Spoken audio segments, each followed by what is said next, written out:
Après la mort de mon père, je n'ai pas dit à ma belle-mère qu'il m'avait légué 20 millions de dollars dans son testament. La suite des événements allait me montrer jusqu'où l'avidité peut tordre l'esprit de quelqu'un que l'on appelait autrefois sa famille. Quelques jours après les funérailles, Linda insista pour que nous déjeunions ensemble à la maison. Elle prétendait qu'il était important de discuter de l'avenir, bien que je sache pertinemment ce que cela signifiait. La table était dressée avec soin, comme elle l'aimait, mais l'atmosphère entre nous était électrique. Je m'assis en silence, portant encore le poids du deuil, tandis qu'elle ne perdait pas un instant pour commencer sa comédie. « Il faut que tu comprennes quelque chose, Claire, dit-elle, sa fourchette cliquetant contre son assiette. Cette maison, cette vie, ton père les a bâtis avec moi. Cela ne t'appartient pas. » Je baissai les yeux vers mon assiette, remuant la nourriture sans manger. Je sentais son regard sur moi, perçant et exigeant. « Tu es une adulte, aboya-t-elle, la voix montant dans les aigus. Tu n'as besoin de rien de cette famille. C'est moi qui ai rendu ton père heureux toutes ces années. C'est moi qui mérite ce qu'il a laissé derrière lui. » Ces mots me frappèrent de plein fouet, mais je restai muette. Elle prit mon silence pour de la faiblesse et se pencha vers moi, le ton devenant amer. « Ne t'imagine pas une seconde que tu vas recevoir une quelconque aumône. Tout ce qui reste est à moi. Tu devrais déjà être reconnaissante si je te laisse rester ici quelques semaines de plus. Honnêtement, tu n'es rien d'autre qu'un fardeau, désormais. » Sa voix se brisa dans la pièce, tranchante et laide. Le bruit des couverts cessa, et même l'air sembla se figer. Je agrippai le bord de ma chaise, la colère montant dans ma poitrine, mais je ne laissai rien paraître. Je me contentai de la fixer, la laissant creuser sa propre tombe. Intérieurement, pourtant, je bouillonnais. J'avais envie de rire de l'assurance dans sa voix, de la façon dont elle pensait avoir toutes les cartes en main. Elle n'avait aucune idée que chaque mot sortant de sa bouche ne faisait que prouver que mon père avait eu raison de la déshériter. Elle pensait me remettre à ma place, mais la vérité reposait tranquillement au fond de mon esprit. Tout ce qu'elle revendiquait, tout ce qu'elle criait, m'appartenait déjà. Je levai mon verre, bus une lente gorgée d'eau et le reposai délicatement, sans jamais rompre le contact visuel. « As-tu terminé ?» demandai-je doucement. Son visage se tordit de colère. « Ne t'avise pas de me répondre. Tu n'as rien, Claire. Rien. Et bientôt, tu le verras par toi-même. » Je n'argumentai pas. Je n'élevai pas la voix. Je laissai simplement ces mots flotter dans l'air, sachant que le jour viendrait où elle découvrirait à quel point elle avait tort. Le matin où je me rendis au bureau de l'avocat de mon père, j'avais l'estomac noué.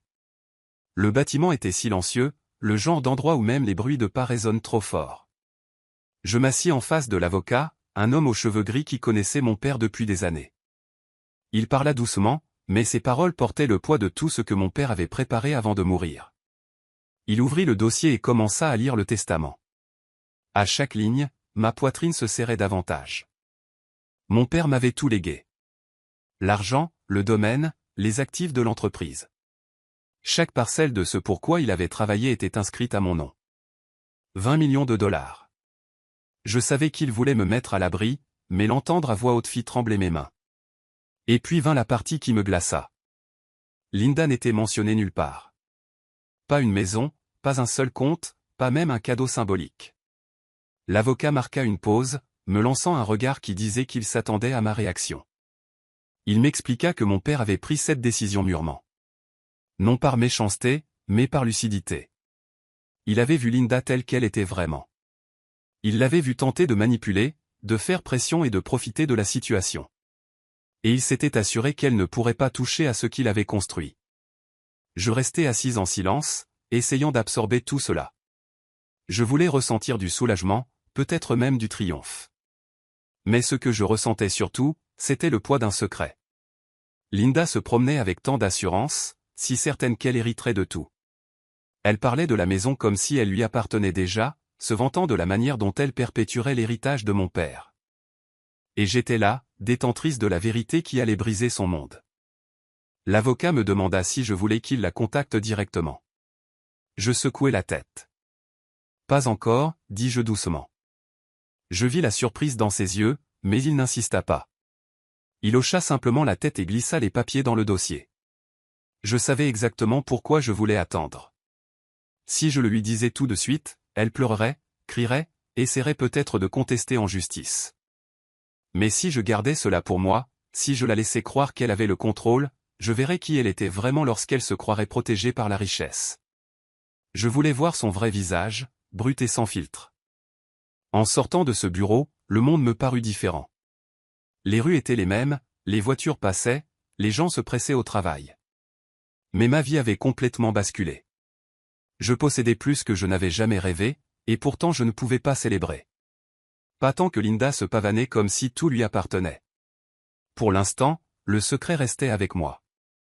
Je rangeais le testament comme une arme attendant son heure. Linda ne perdit pas de temps pour endosser le rôle qui, selon elle, lui revenait de droit. Pour quiconque de l'extérieur, elle était la veuve éplorée.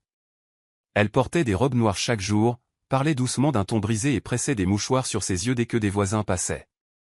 Les gens apportaient des plats, des fleurs et des cartes de condoléances, et elle acceptait tout cela d'une main tremblante et d'un hochement de tête qui la faisait paraître fragile.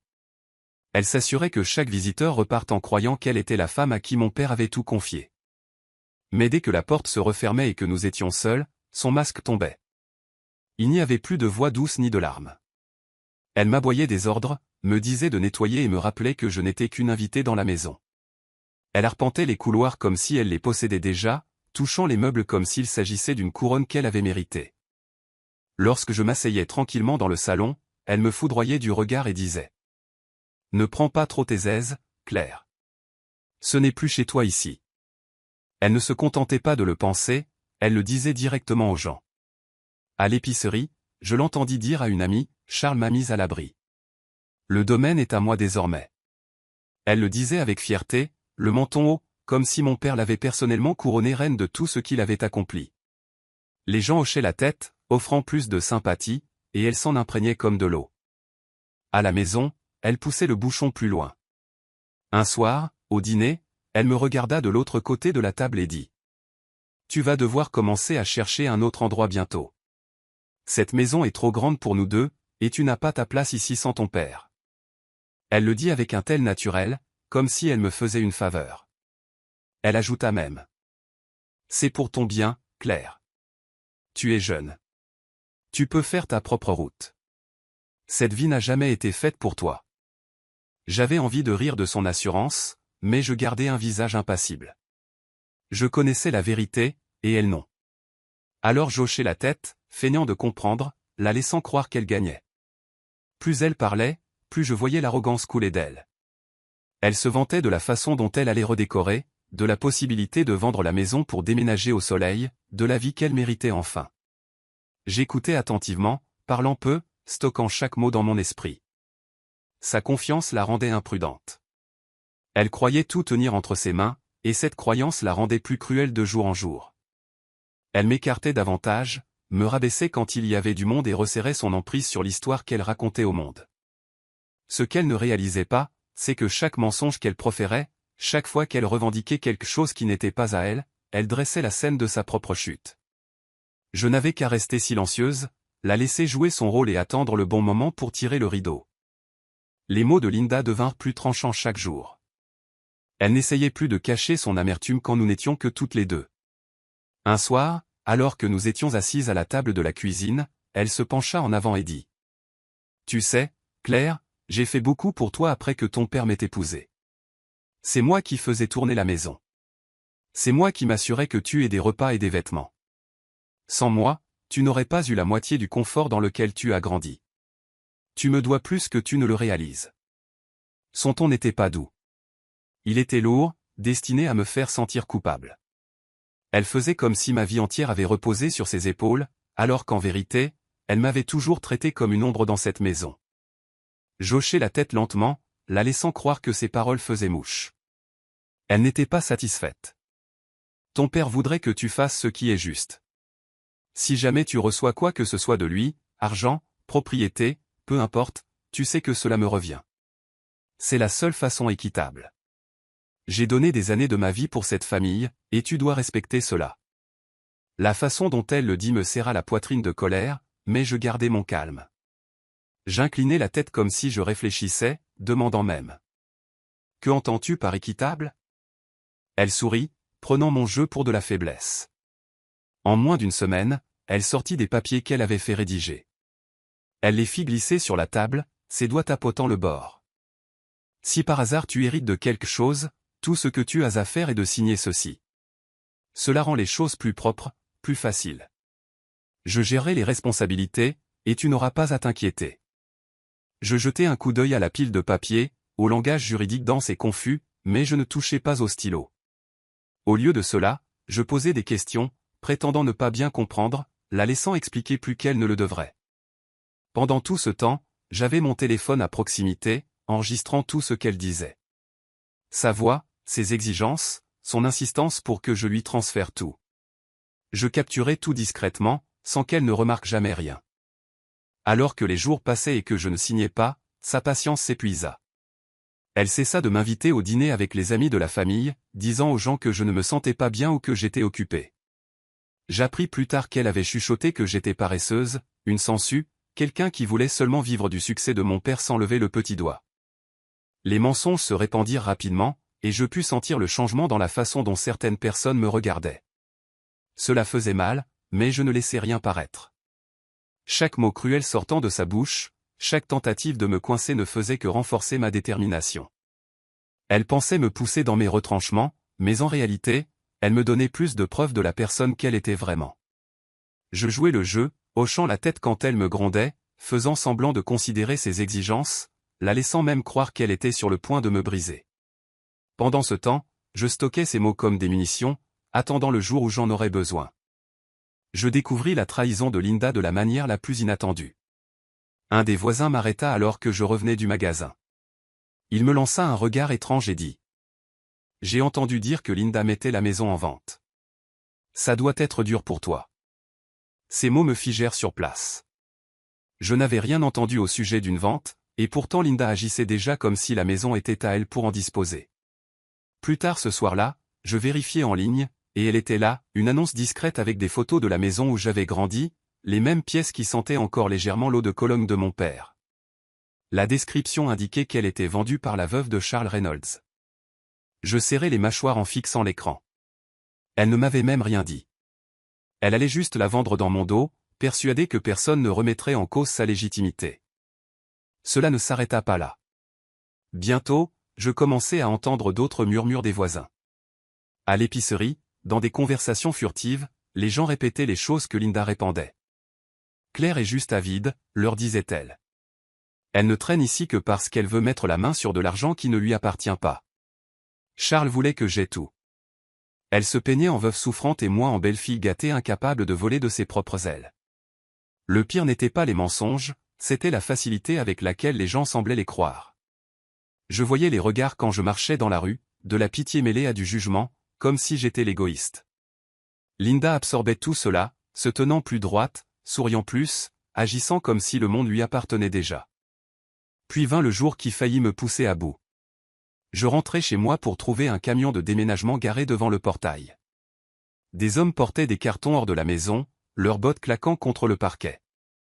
La porte de ma chambre était grande ouverte, et à l'intérieur, mes affaires étaient empilées dans des cartons. Livres, vêtements, même des photos encadrées de mon père et moi étaient emballés dans du papier comme s'il s'agissait simplement de désordre à évacuer. Linda se tenait dans le couloir, les bras croisés, dirigeant les déménageurs. « Mettez tout en boîte, ordonna-t-elle. Nous avons besoin de libérer cet espace. Elle ne restera plus très longtemps. » Sa voix était tranchante, impatiente, pleine d'une propriété qu'elle n'avait pas gagnée. Pendant un instant, la rage brûla si forte en moi que je crus que j'allais hurler, mais je ne le fis pas.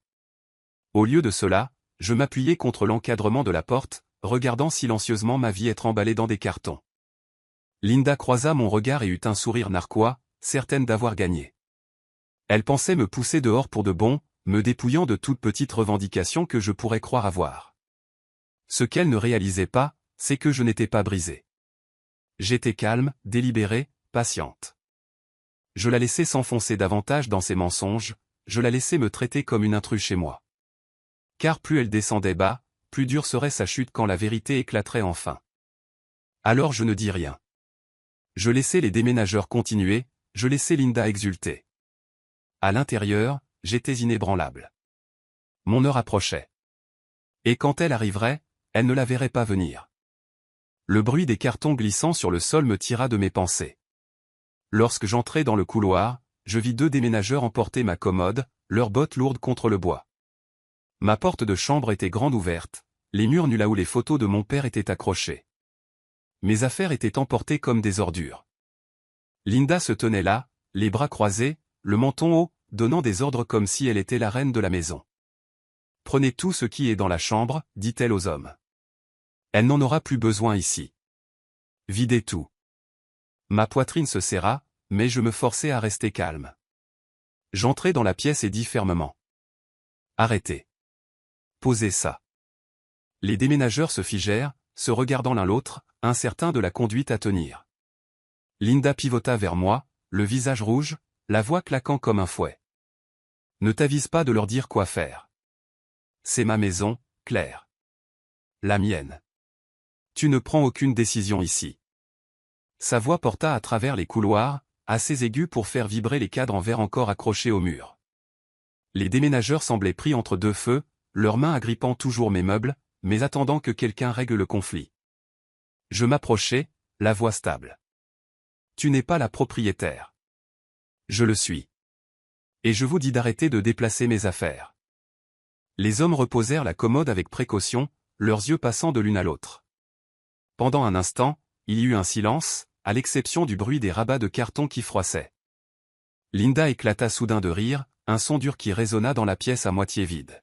« Toi » cracha-t-elle en secouant la tête. « Ne me fais pas rire, Claire.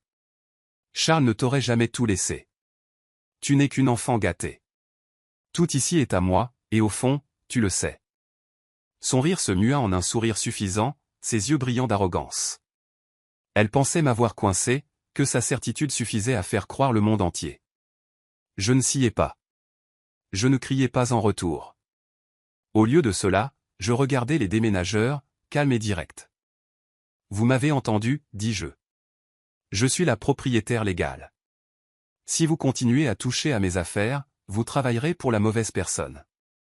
Arrêtez maintenant. » Les hommes hochèrent la tête avec hésitation et reculèrent, clairement mal à l'aise. L'un d'eux marmonna quelque chose à propos de vérifier avec le bureau avant de continuer. Le sourire de Linda vacilla une seconde, mais elle se reprit rapidement, agitant la main en l'air.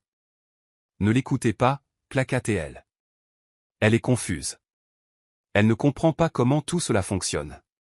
Elle n'a pas sa place ici. Continuez à emballer. » Mais les déménageurs restèrent là où ils étaient, attendant.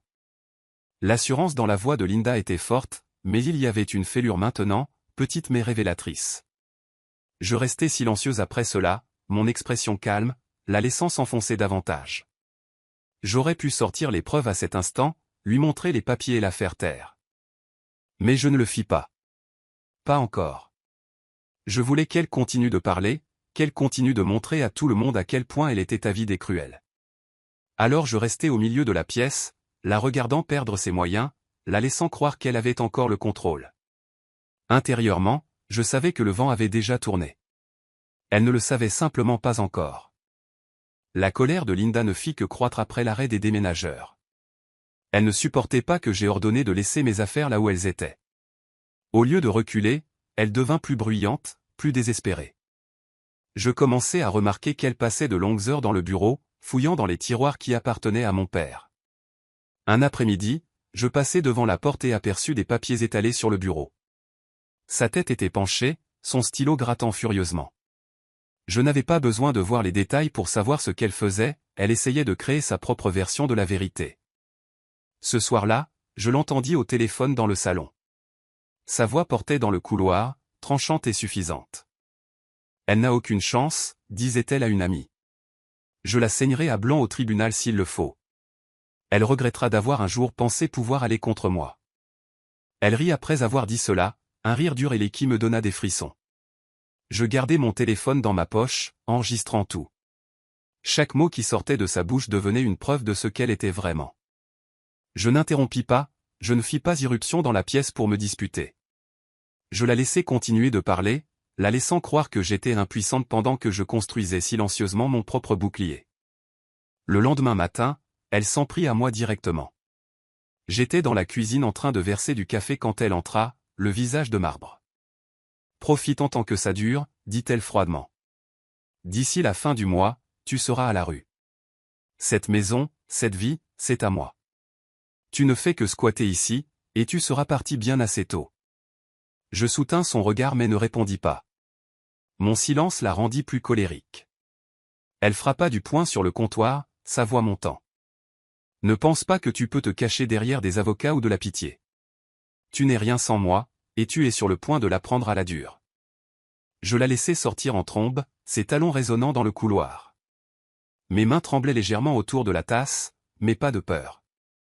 Je savais ce que j'avais, les enregistrements, les souvenirs de ses menaces, les mensonges qu'elle déversait si négligemment. Chaque mot cruel était une autre pièce à conviction, un autre clou dans le dossier que je constituais. Je passais mes soirées au bureau de l'avocat de mon père, faisant glisser silencieusement mon téléphone sur le bureau pour qu'il puisse écouter. Il secouait la tête alors que la voix de Linda remplissait la pièce, pleine d'arrogance et de menaces. Ensemble, nous avons commencé à tout empiler soigneusement, construisant quelque chose qu'elle ne pourrait pas détruire, peu importe à quel point elle crierait ou mentirait. Tandis que Linda se pavanait dans la maison, se vantant de sa victoire et complotant son faux avenir, je restais patiente. Je ne criais pas, ne ripostais pas. J'écoutais simplement, j'enregistrais et je me préparais. Elle pensait resserrer le nœud autour de moi, mais en réalité, elle l'enroulait autour de son propre cou. Chaque jour qui passait, elle me donnait plus de munitions. Et bientôt, elle découvrirait que chaque mot qu'elle avait prononcé avec orgueil était la chose même qui la détruirait. Le jour de la réunion de famille arriva, et je m'assurai que tout soit prêt. Les proches de mon père étaient invités, l'avocat était présent, et le domaine lui-même servait de décor. Je voulais des témoins. Je voulais que les gens voient la vérité de leurs propres yeux. Lorsque Linda arriva, elle entra comme si elle était propriétaire des lieux. Ses talons claquaient sur le sol, le menton levé, le sourire large. Elle serrait un dossier sous son bras, et je savais ce qu'il contenait. Ces faux papiers sur lesquels elle avait travaillé pendant des semaines. Elle me jeta un coup d'œil comme si j'étais une enfant sur le point d'être grondée devant les adultes. La pièce s'emplit d'un bavardage tranquille jusqu'à ce qu'elle lève la main et prenne la parole. « Merci à tous d'être venus », commença-t-elle, la voix dégoulinante de tristesse. « Cela n'a pas été facile pour moi, mais je sais que Charles voudrait que nous gérions cela avec grâce. Il m'a fait confiance pour porter son héritage, et j'ai l'intention de faire exactement cela. » Elle ouvrit son dossier, faisant glisser des papiers sur la table pour que les gens les voient. Ce sont les documents que Charles voulait. Ses souhaits étaient clairs. Tout devait rester avec moi pour que je puisse protéger ce qu'il a construit. J'ai déjà commencé à faire des plans pour maintenir le domaine en ordre. Ses mots étaient polis, son ton parfait, mais je remarquai la façon dont ses mains tremblaient très légèrement alors qu'elle poussait les papiers vers l'avant. Elle mentait, et une partie d'elle savait que les murs se resserraient. Je restai immobile, la laissant continuer. Elle se peignit en veuve accablée par la responsabilité. Elle me traita de jeune et naïve, quelqu'un qui ne comprenait pas ce qu'il fallait pour gérer une telle richesse. Elle parlait comme si elle me protégeait de moi-même, enveloppant son avidité d'une fausse gentillesse. Les proches hochaient la tête, mal à l'aise, ne sachant que croire. C'est alors que l'avocat s'éclaircit la gorge et se pencha en avant. Sa voix calme coupa la performance de Linda. « Ce ne sera pas nécessaire, Linda.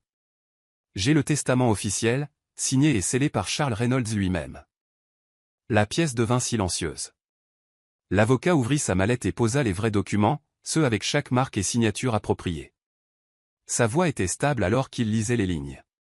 Le domaine, l'argent, la société. Tout m'était légué. Pas une seule chose pour Linda. Je vis la couleur quitter son visage. Ses lèvres s'entr'ouvrirent comme si elle voulait protester, mais aucun son ne sortit. L'assurance qu'elle avait portée dans la pièce s'effrita en quelques secondes, la laissant pâle et tremblante. Des hoquets de surprise parcoururent l'assemblée alors que les proches se penchaient sur les papiers, les yeux écarquillés à mesure que la vérité s'imposait. Tous ses discours, toute son arrogance, tous ses mensonges s'effondrèrent sous le poids d'un seul document. Je restai silencieuse un long moment, la laissant assise dans ce silence, laissant la morsure de la réalité brûler son orgueil. La pièce n'était plus à elle pour qu'elle la commande. Elle avait été démasquée, mais je n'en avais pas encore fini avec elle. La tension était palpable après la lecture du testament, mais je savais que le moment n'était pas encore complet. Linda était assise, raide sur sa chaise, ses faux papiers serrés inutilement dans sa main, ses yeux dartant autour d'elle comme si elle pouvait encore trouver une issue. C'est alors que je sortis mon téléphone de ma poche et le posai sur la table. Je pense que tout le monde devrait entendre ça, dis-je calmement en appuyant sur lecture. La propre voix de Linda remplit la pièce, forte et claire. Elle n'a aucune chance. Je la saignerai à blanc au tribunal. D'ici la fin du mois, elle sera à la rue. Des murmures parcoururent la salle, les proches remuant mal à l'aise sur leur siège. Le visage de Linda devint livide. Je laissai l'enregistrement continuer. Son rire suivit, froid et suffisant, puis ses mots moqueurs sur mon père. Charles était trop aveugle pour voir quoi que ce soit. Tout aurait dû être à moi. Un hoquet parcourut le groupe. Ma tante couvrit sa bouche de sa main. L'ancien partenaire commercial de mon père secoua la tête avec dégoût. Les mensonges que Linda avait tissés pendant des semaines s'effondrèrent en quelques secondes alors que sa propre voix la trahissait. Linda bondit de sa chaise, frappant la table de la main. Ce n'est pas réel. Elle a monté ça. Elle déforme tout ce que j'ai dit. Sa voix était aiguë et frénétique, rien à voir avec l'acte calme qu'elle avait essayé de jouer quelques instants plus tôt. Mais personne n'était convaincu. Les gens qui avaient autrefois hoché poliment la tête vers elle ne croisaient plus son regard. L'un des déménageurs, qui avait été invité comme témoin, croisa les bras et dit : « Je l'ai entendu dire que la maison était à elle. Ça ne me surprend pas du tout. » La colère de Linda déborda. Elle pointa un doigt tremblant vers moi. « Tu m'as fait ça. Tu penses avoir gagné, mais tu le regretteras. Tu regretteras tout. » Ces mots se brisèrent alors qu'elle criait, sa voix se cassant sous le poids de son désespoir. Je n'élevai pas la voix. Je fis simplement un signe de tête à l'avocat à côté de moi. Il sortit un papier plié de sa mallette et le fit glisser sur la table vers elle. Linda Reynolds, ceci est un avis d'expulsion formel. Vous n'avez plus le droit de vivre sur cette propriété. Vous avez 30 jours pour partir. La pièce était silencieuse, à l'exception du bruit de la respiration de Linda, saccadée et irrégulière. Elle fixa le papier comme s'il pouvait prendre feu dans ses mains. Sa bouche s'ouvrit, mais aucun mot ne vint. Le masque qu'elle avait porté si longtemps avait disparu, et tout ce qui restait était une femme amère et exposée, sans nulle part où aller. Pour la première fois depuis la mort de mon père, je sentis l'équilibre basculer. Les mensonges étaient finis. La menace, mise à nu. Linda n'avait plus aucun pouvoir. Tout ce qu'elle pensait contrôler lui avait glissé entre les doigts, et tout le monde dans cette pièce l'avait vu arriver. La chute de Linda ne se fit pas attendre après cette réunion. Avec l'avis d'expulsion en place, elle n'eut d'autre choix que de faire ses valises. Les déménageurs qui avaient autrefois mis mes affaires en boîte emportaient maintenant les siennes hors de la maison. Je restais dans l'embrasure de la porte alors qu'elle essayait d'argumenter avec eux, mais ces mots n'avaient plus aucun poids. Elle avait perdu toute parcelle d'autorité. L'avocat s'était assuré que toutes les démarches légales soient inattaquables. Elle ne pouvait pas contester le testament, ne pouvait pas m'entraîner dans des batailles judiciaires sans fin, ne pouvait pas tordre le nom de mon père pour gagner de la sympathie. Chaque porte qu'elle aurait pu utiliser pour revenir au pouvoir lui était fermée. Je la regardais descendre les marches du perron avec le dernier de ses sacs, le visage tordu par la colère et l'humiliation. Pour la première fois, elle paraissait petite. La nouvelle de ce qui s'était passé se répandit rapidement. Les mêmes voisins qui murmuraient autrefois ces mensonges secouaient maintenant la tête devant la vérité. Les gens qui avaient cru ces histoires l'évitaient dans la rue. Son masque de veuve dévouée avait disparu, remplacé par la réputation d'une manipulatrice avide qui avait essayé d'escroquer sa propre belle-fille de tout. Elle avait couru après le respect. Mais il ne lui restait que la honte. À l'intérieur de la maison, l'air semblait plus léger. Les pièces qui résonnaient autrefois de ses ordres et de ses accusations étaient redevenues calmes. Je marchais dans les couloirs, non plus comme quelqu'un attendant d'être poussé dehors, mais comme la propriétaire légitime. Je finis dans le bureau de mon père, l'endroit où il passait tant de temps. Le bureau était toujours rangé, son stylo reposant exactement là où il l'avait laissé. Je m'assis dans son fauteuil et regardai autour de moi, non avec des larmes ou des paroles vides, mais avec un calme inébranlable. Ce n'était pas une question d'argent. Ce n'était même pas une question de maison. C'était le fait de la voir s'effondrer sous le poids de sa propre avidité, de savoir qu'elle ne pourrait plus jamais prétendre être quelqu'un qu'elle n'était pas. Elle avait pris plaisir à essayer de me contrôler, à répandre des mensonges, à me menacer avec rien d'autre que son arrogance. Maintenant, Elle n'avait plus rien de tout cela. Je me penchai en arrière, respirant le calme. Le combat était terminé, et je n'avais pas eu besoin de crier ou de m'abaisser à son niveau. Je l'avais laissé s'exposer étape par étape jusqu'à ce que tout le monde voie qui elle était vraiment. C'était là la vraie revanche, non seulement gagner le domaine, mais arracher le masque derrière lequel elle s'était cachée si longtemps. La maison était à moi. La vérité était mienne. Et Linda? Elle n'avait plus rien.